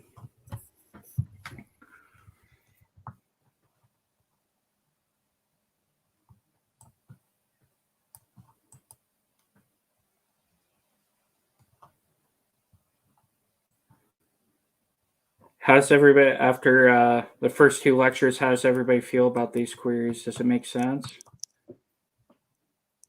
The SQL programming language, and yeah, my biggest takeaways would be these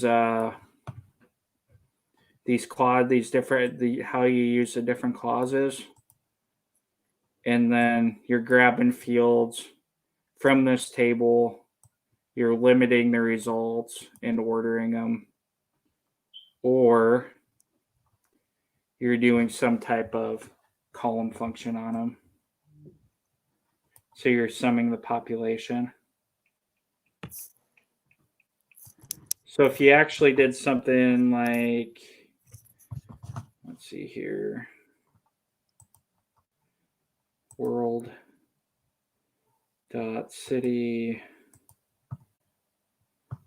So say we wanted the population by district from world.city. So now that we're doing a column function, we need to do a group by. Anytime you use a column function, you need to do a group by.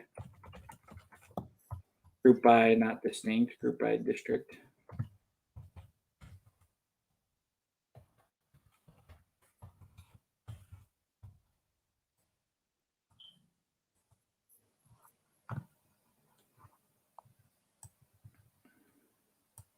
And we called that US population. I probably don't want to do that. I accidentally did that.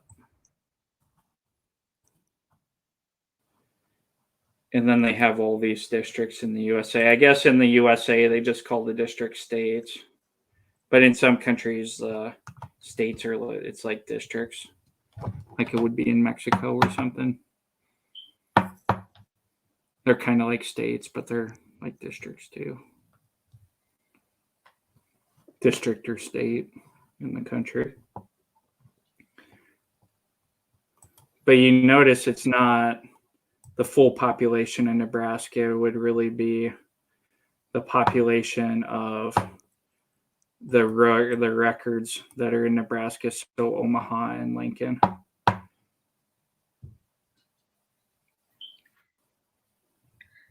Which would be about right because the city of Omaha itself has like 350,000, and then Lincoln's another 250,000 people. Not so much the Omaha metropolitan area, closer to 1 million.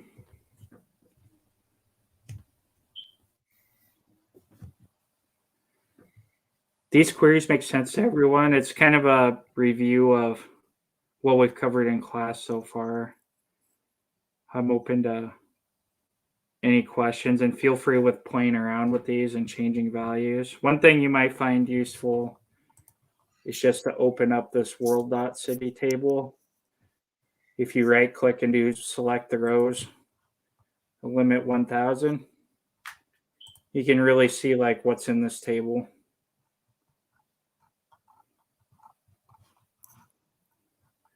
So you have like all these city names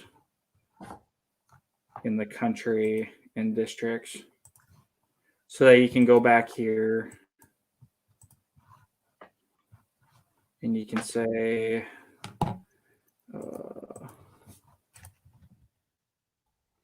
you can limit things like this to like a country code is equal to USA or district is equal to Nebraska.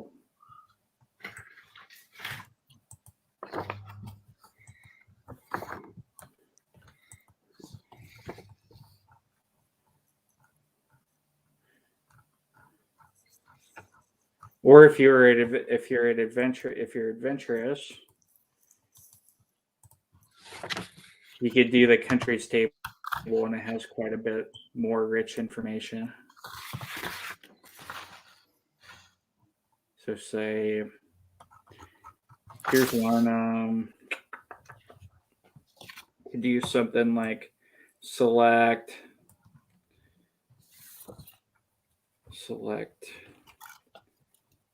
Let's select a region from world.country where population is greater than 1 million.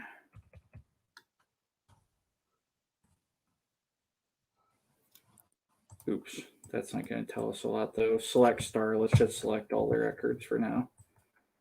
That's what the select star will do. It'll select, instead of having to write all of these column names, if you do a select star, it'll automatically get all the columns from that table for you.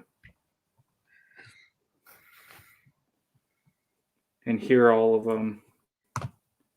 Say, world.country with population million. That's probably not that telling. Let's do 100 million.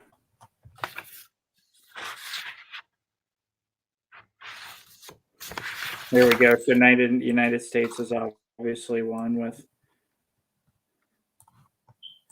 say there are more like 400 million people in the United States, but these are the cities that are included in this table.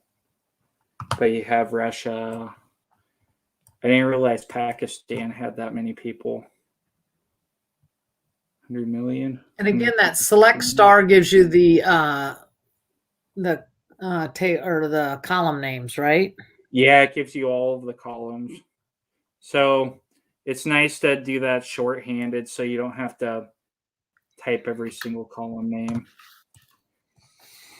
You don't have to type code 2 and then capital and head of state, local name, and so forth.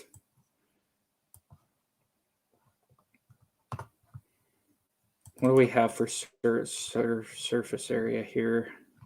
So now, like, you can see this is where I consider it to be intuitive. If you're like just exploring the data set, you can just start asking yourself questions, which is really a solid part of doing analytics too. Is often analytics is really, like I said on Monday, it's really just like being that kid and continuing to ask questions and like the why questions.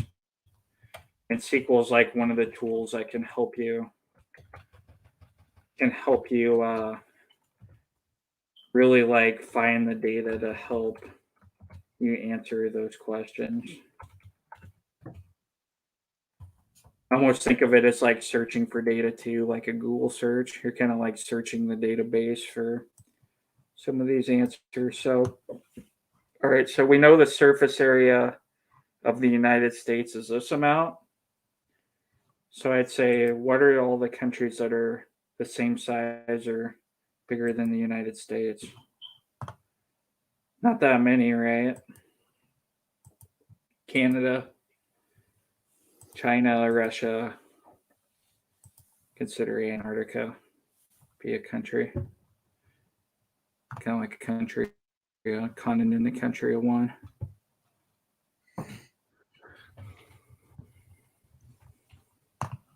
Hey, Jeremy, I got a question. If you don't mind using this SQL as an example. Yeah. So if you kind of wanted to use like maybe a subselect or something like that, would that allow you Yeah. to use the name or a code for the country? And then that way the surface area becomes essentially an intermediate variable, right? So you don't even have to know what the number is. You could actually somehow say, show me all the countries with the surface area greater than the USA, and then you could change it to Europe or whatever. Does that make sense? Mm-hmm. Think so. Let's see. Do we want to change this to? You're saying And just sorry. here, select all the countries in Europe. Yeah, and I'm sorry, I'm totally putting you on the spot by asking this question, and I can try to No, work it's through it okay. too. But it was just kind of the idea. It just kind of struck me like right now it's got a number, and that totally makes sense in terms of we looked it up and we put it in. But what if we used a different value to determine that cutoff point? Like, so if we started off by giving the country and then select from the country the surface area, and then use that value that we selected to get back all the rest of the rows. Say that one more time, Michael. Oh yeah, sorry. I know that it's kind of complicated. So in the example that you gave, you like picked a number and dropped it in, and I think that made for an awesome SQL. But then let's say instead of us first querying for a number and then putting it back into a different SQL, what if we gave some other input value? Like And Asia or something like that. Yeah. And do that in a subselect. Does that make sense in how we would use a subselect? Here's one way. For country, you'll often use an in operator for a subselect. So you'd say where we do region. But weren't you let's say we want saying? to subselect a bunch of regions and we wanted to do Asia, right? And select. But I think, Michael, weren't you saying that if you wanted to, instead of having to look up the, what did you say, the surface area of the U.S., you wanted to just say, I want to choose the United States, and then it find the surface area and give me everything, every country Oh greater yeah, than. you could. Here, I know what you're saying now. Where region is equal. Is there a United States? Let's see, name where. The codes could, well, I don't know. So we'd want to return surface area. And this is where subselect helps because it becomes a little more dynamic instead of just coding in that variable where keep the form here from world country where country is equal to United States or name.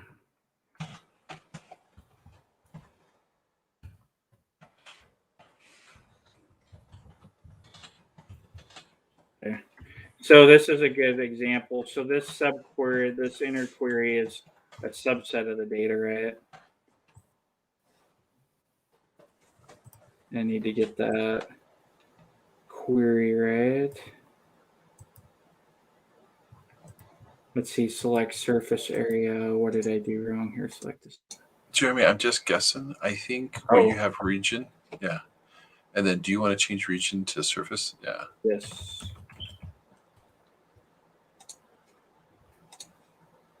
Okay.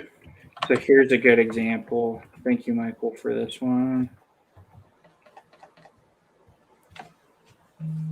All right. So here is the inner query. So this is a subset. This is a limiting subset since it's in the where clause. And I think I actually need to put here. I just want to run this part separately. So I'm going to do this.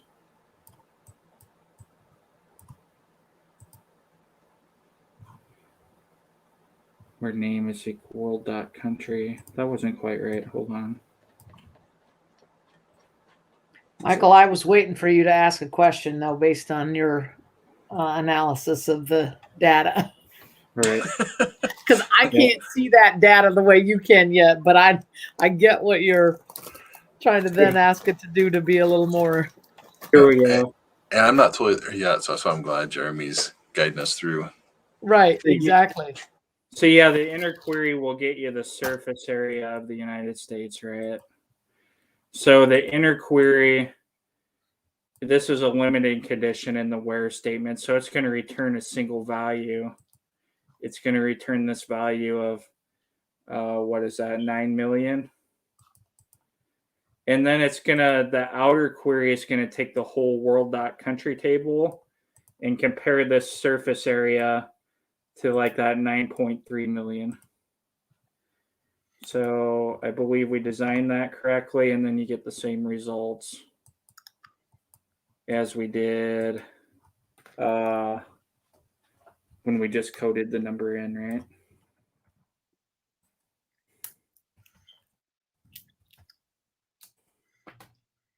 Yep. So this subquery is like returning this. It's just returning that single value. And now And you can change, yeah.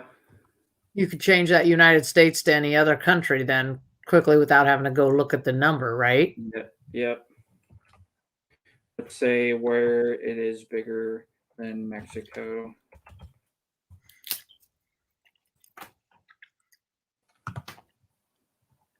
There aren't a ton bigger than Mexico, but it includes Mexico in there now, right? And it's all the surface areas that are bigger than Mexico. Because you did the greater than or equal to. Yep. Yep.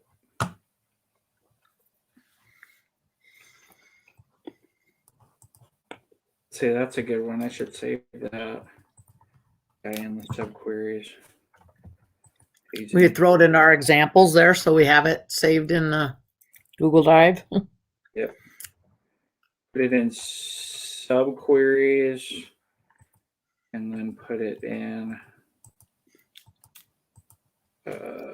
Yeah, I'll have to open up the other file and save it, but I'll do that in that exercise. Did that answer your question, Michael?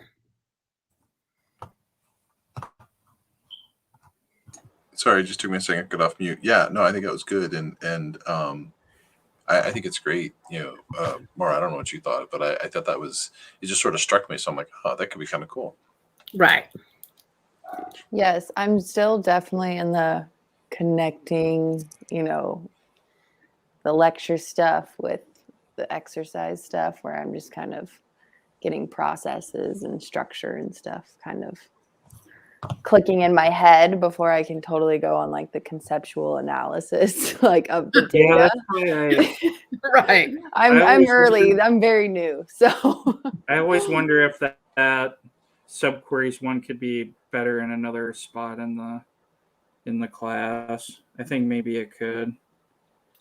Like when we start to do joins, when you bring two tables together, you kind of have to visualize the two tables and then like how they're coming together. Like it could be like a decent fit there too. How about we actually like revisit it once we get to that point? Mm-hmm.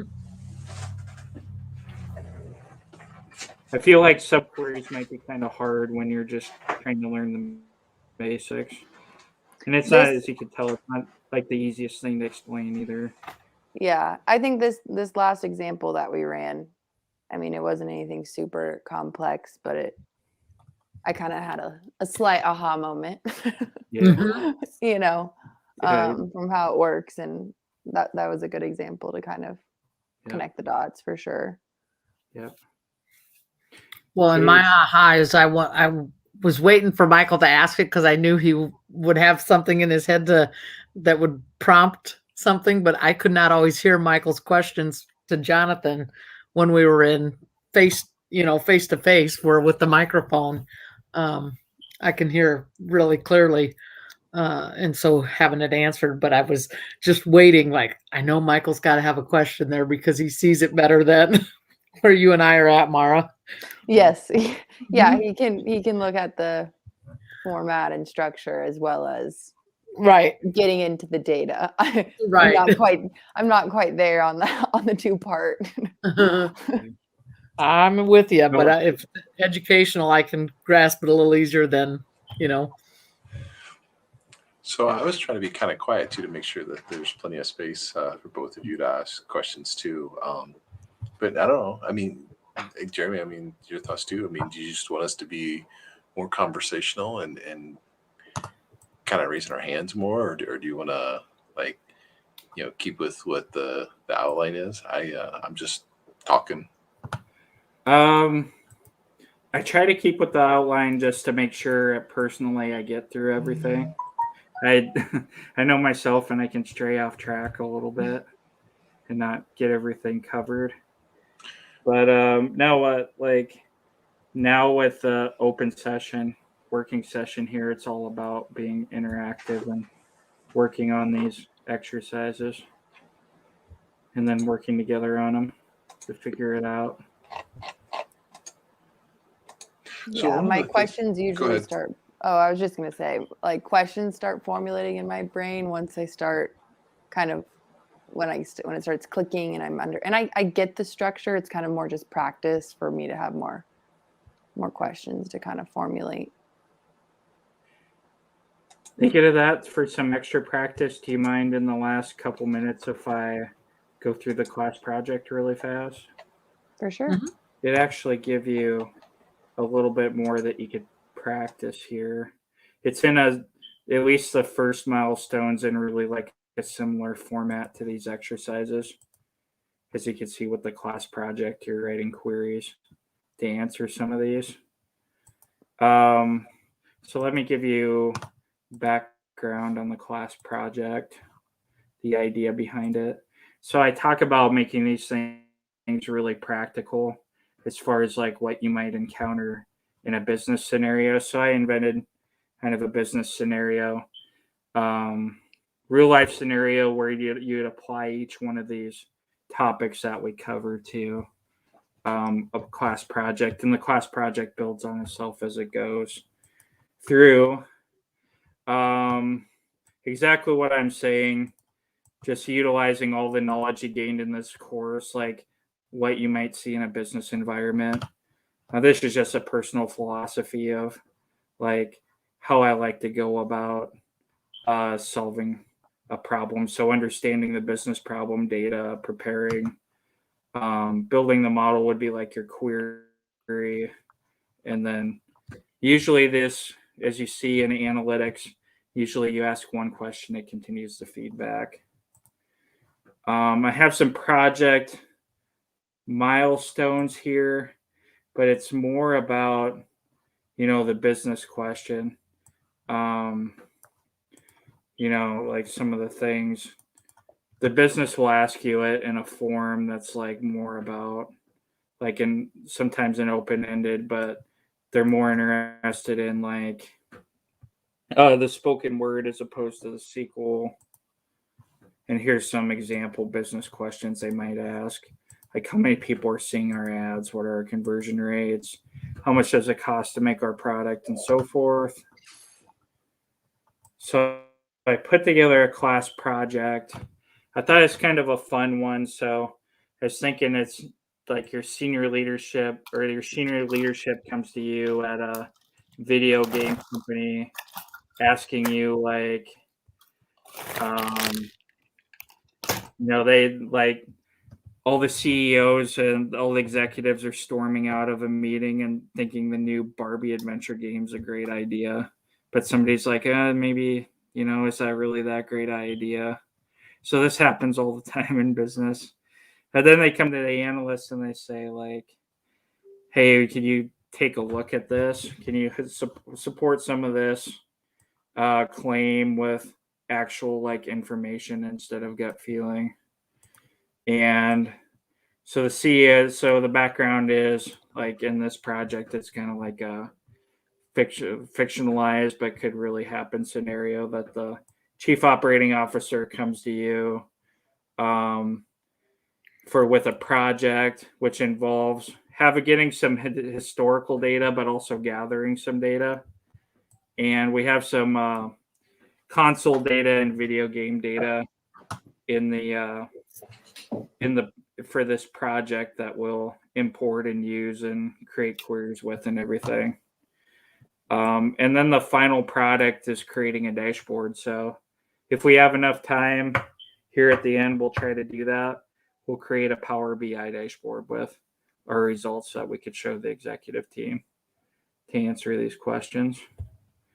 So that's the goal, is that to have a end product. I consider it like a data product or an information dashboard that answers their questions, and create the data structures in the database that allows you to store and query data and potentially add more historical data to it, you know, as time goes on.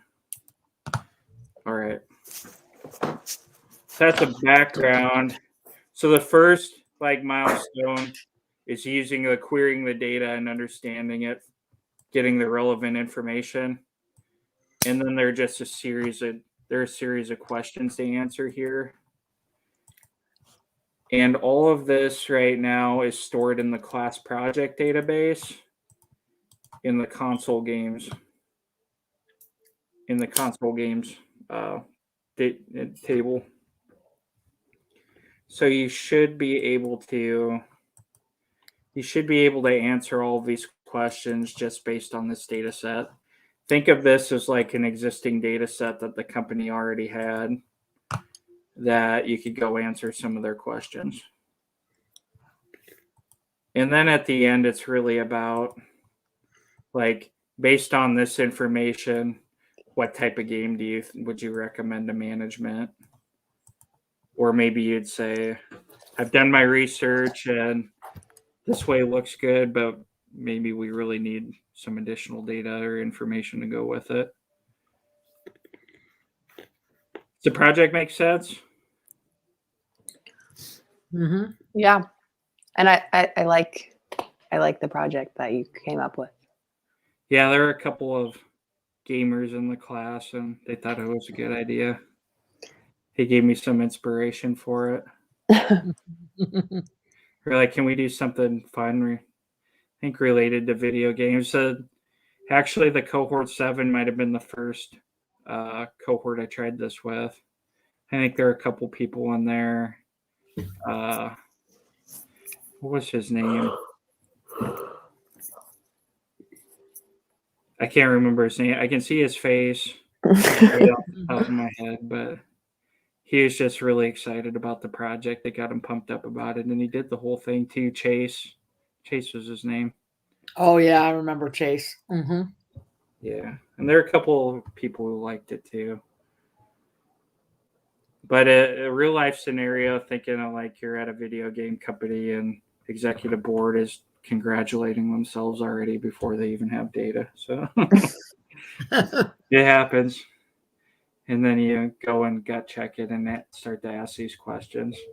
And the good thing is that so it goes through this project and we'll import some more data so we can ask a couple different questions. We'll store and bring them together, clean data, create a data model for future use, create a data dictionary, and put it in Power BI. And it's similar to how you would do a project, a business intelligence and analytics project in business. So the tables there, as long as everybody can see it, that give you some extra practice here between now and Monday. And we'll come up with a quiz on Monday. Test your knowledge.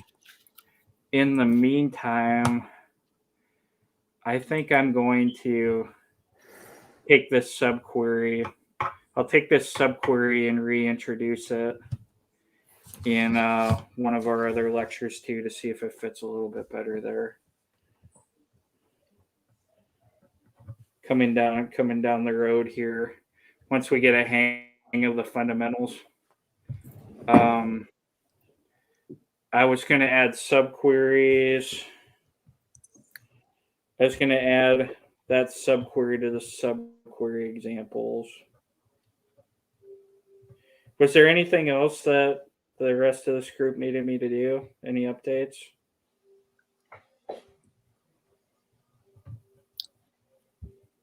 I'm going to I don't update the notes because I had one of the clauses backwards in it, so I'll update slide 2 here, or class 2.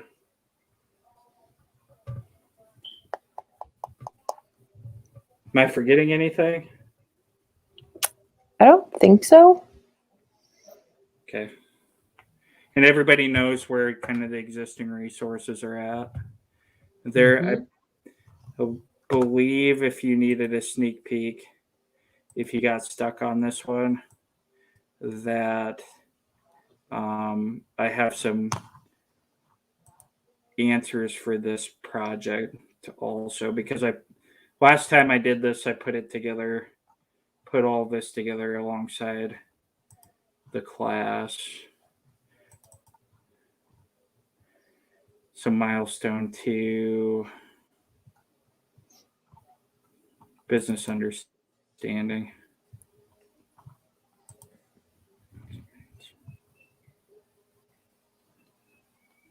It looks like I also have a console dates table in here, so I may need to import that one too, but you should be able to get through most of it with the console games table. If you needed to take a peek, you could take a look at this milestone 2 file in here. All right. Kind of a mini homework assignment. It's up to you. That's why I make the class project optional. It's kind of up to you if you want to do that on the weekend or not, but it gives you some extra work outside of class you can do for extra practice, and kind of a realistic project that you might encounter in business also. So I think it's a good, not just learning SQL, but also like how it applies to answering like an actual business question and how the lessons apply to that.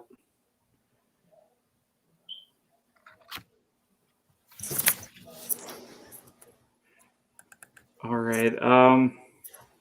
If everybody wants to work a little bit longer, I'm happy to stay on for an extra few minutes. Otherwise, it's up to you, really. Alrighty, well, I will see you all on Monday. Have a good weekend. All right. Thanks. Deal. Yeah. Bye. Have a good weekend. Bye, right. everyone. Hey, Michael, are you still there? Yeah, I'm here. I'm just sitting down. Okay. I just wondered if you wouldn't mind texting me that dividends return thing to check into. Yeah. Hey, then, And if you have any reading or resources to look into, I just want to learn a little bit more about it. gotcha. Yeah. And then Jeremy, I don't know if you ever want us to loop stuff into you. But we had in our first class had shared all of our contact info. So again, it's all up to you. I just want to make sure the door's open too. If you want us to share. And so if you wanted to be included on this too, I can include you too, but I just didn't want to assume. Oh, on the investment info? Investment info or anything else in the future, right? I just Okay. didn't want to assume that I should be sharing your contact info. Oh no, it's okay. I also dropped it in Slack today too. Okay. My contact info, so I'm good with that. Okay. So you're cool if I do one combined text that includes your number with Maura's and Ronnie's? Yeah, that's fine. Okay. And you're cool with that too, Ronnie?